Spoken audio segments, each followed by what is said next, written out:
Nous sommes en direct sur Direct Investisseur et nous accueillons Marc Daguerre, le responsable fondateur de DT Expert. Bonjour Marc. Bonjour Lucie, bonjour Aziz. Bonjour Marc. Alors on va parler avec vous de l'indice parisien. On va commencer par l'indice parisien, le CAC 40. Le CAC 40 qui est actuellement donc toujours en hausse ce matin, plus 1,37%, 4630. Est-ce que vous estimez, il y a des avis divergents, il y a là qui vont dire voilà, on fait du très court terme et on peut avoir du coup des opportunités, d'autres qui restent haussiers, certains sont vraiment là par contre très baissiers. Donc là on sent beaucoup d'incertitudes actuellement sur les marchés. Vous, quelle est votre opinion? Oui, alors ce que vous dites est à la fois révélateur et tout à fait légitime parce qu'il y a une vraie incertitude aujourd'hui sur le marché. Et là, je parle d'un point de vue, du point de vue qui m'intéresse moi en premier, c'est-à-dire du point de vue technique. Fondamental, de toute façon, on sait où on en est. Il y a eu la BCE avec le coup de Draghi début décembre. Il y a eu la hausse des taux légère, mais quand même attendue par la Fed. Aujourd'hui, techniquement, ce qui moi me surprend et qui me fait rester sur mes gardes quant à la baisse, c'est ce canal qui continue de tenir bon. Voilà, le canal qu'on voit là en bleu ciel, avec tous ces spikes là, c'est-à-dire des petites morsures qui ont eu lieu sur la borne inférieure, mais qui n'ont jamais pour l'instant été suffisamment importantes pour engendrer un retournement baissier. Donc là, ce qui moi m'interpelle beaucoup, c'est qu'on est encore en train de tester cette borne inférieure de ce canal, et que tant que ce canal tient, je ne peux pas déontologiquement me dire que je vais passer baissier sur l'indice de façon, en tout cas, suffisamment violente. Et comme vous l'aviez dit, la prudence peut être de mise, c'est-à-dire que c'est pas non plus forcément le moment de racheter le marché aujourd'hui. Je crois que c'est un peu un pile ou face, et on sait tous, quand on intervient sur les marchés, que les pile ou face, c'est jamais les bons moments pour intervenir. Donc plutôt rester un peu à l'écart, observer, voir ce qui va se passer début 2016. Et si cette borne en revanche tient et qu'on commence à redépasser les 4007-8 sur le CAC, pourquoi pas penser qu'on peut à nouveau avoir un biais haussier. Et à l'inverse, si la borne cède, c'est-à-dire si on passe nettement sous les 4004, qui est pour aujourd'hui mon point pivot, là, je pense qu'effectivement que là, on risque d'avoir un début 2016 plutôt négatif sur l'indice parisien. Sur l'euro-dollar également, vous avez beaucoup disent voilà, il ne faut pas trop être dessus parce qu'il ne se passe pas grand-chose. Là, on est sur on est sur les 1,09, on ne bouge pas beaucoup. Est-ce que vous estimez qu'on a quand même des positions à prendre sur la paire? Alors moi, je resterais plutôt d'accord avec le fait de dire que c'est pas forcément le contexte idéal. Maintenant, si quelqu'un me disait, à l'inverse du CAC, où je dirais non, j'achèterais peut-être un peu plus le CAC que je le vendrais, mais l'euro-dollar, je pense que je serais plus à même de le vendre que de l'acheter, parce que en dehors de effectivement de cette espèce de double, triple bottom qui a eu lieu, que j'ai indiqué en bleu épais là sur le graphique, il n'y a pas grand-chose qui me laisse entendre qu'on va repartir vraiment à la hausse. Voilà, il y a toujours cette oblique baissière, comme on est en train de vous le montrer avec Aziz. Là, il y a toujours le bas du canal qui n'a pas été testé. Il y a toujours une pression baissière qui devrait avoir lieu. Je préférais encore jouer la baisse sur l'euro-dollar plutôt que la hausse. Mais encore une fois, il n'y a rien de très évident. On est vraiment dans un contexte début 2016 qui va être un peu tendu et difficile. On ne sait pas trop, on navigue vraiment à vue.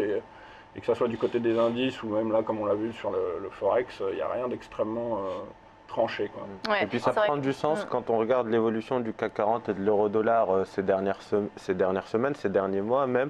On a une corrélation négative entre l'euro-dollar et le CAC 40. On voit bien que quand l'euro-dollar baisse, le CAC monte et inversement.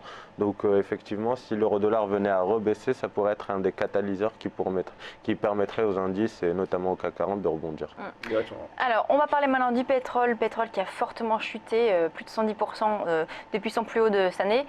On est donc sur des plus bas. Vous, ça faisait longtemps que vous nous le disiez. Ça c'est vrai. Là, je suis quand même c'est content vrai, parce ça que faisait longtemps que vous nous disiez, un des rares à nous dire voilà, on va aller au 35, $35 donc sur le pétrole. Bon, là, on y est. Est-ce que du coup, ça veut dire que pour vous, c'est un point bas et qu'on va rebondir, ou au contraire, certains nous disent, on va aller encore plus bas? Quel est votre sentiment là-dessus? Oui, alors, ce qui est sûr, ce qui peut nous permettre de faire parfois des petits satisfakits techniques, c'est que le niveau autour des 35 a été atteint, et c'était un objectif majeur qu'on avait. Maintenant, j'ai repris le graphique et j'ai recalculé des niveaux un peu plus précis. Donc j'ai fait, voilà, là, qu'est-ce qu'on a fait, comment est-ce qu'on fait techniquement quand on est dans des contextes comme ça pour essayer de savoir jusqu'où on peut aller?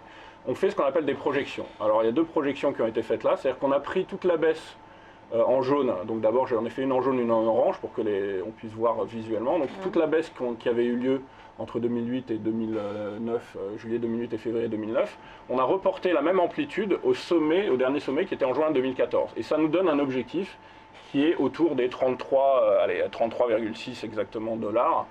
Donc on n'en est pas loin. Et la deuxième projection qu'on peut faire, c'est prendre la première phase de baisse qu'on a eu depuis juin 2014 et la reporter sur le sommet du rebond qui était en mai 2015. Et la même amplitude nous amène sur un objectif qui lui est autour des 30,3. Donc vraisemblablement, on a encore une zone, j'allais dire un peu comme on tombe d'un trapèze et qu'on a un trampoline qui va nous retenir en bas. On a cette zone-là qui est entre 30 et 33 dollars, qui est pour moi la dernière zone logique. Mais ce qu'on sait, c'est que techniquement, on peut toujours avoir ce qu'on appelle des extensions.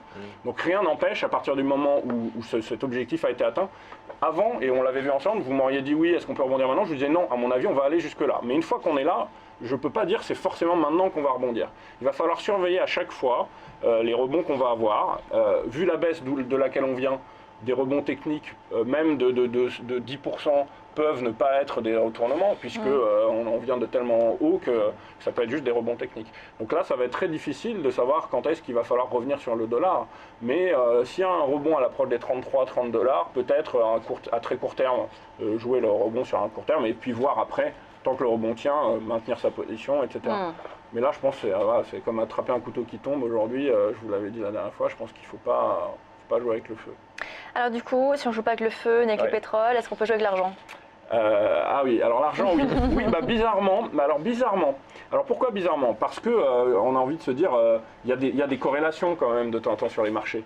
Et c'est vrai que l'or, par exemple, sur les grandes tendances, reste une valeur refuge, et que très souvent, sur les grandes tendances, l'or va aller à l'encontre des indices.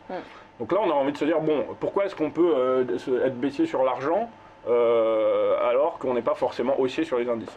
D'abord pour deux raisons. L'argent, c'est pas l'or. Même si ça reste le petit cousin de l'or, il peut arriver que l'argent baisse quand l'or monte et vice-versa. Donc l'argent est un peu plus faible que l'or en général. Il va certainement chuter plus vite et monter moins vite que va le faire l'or, je dis en principe. Et là, techniquement, l'argent a encore un biais baissier qui est beaucoup plus marqué que celui qu'on a sur l'once, même si l'once reste un petit peu baissière selon moi.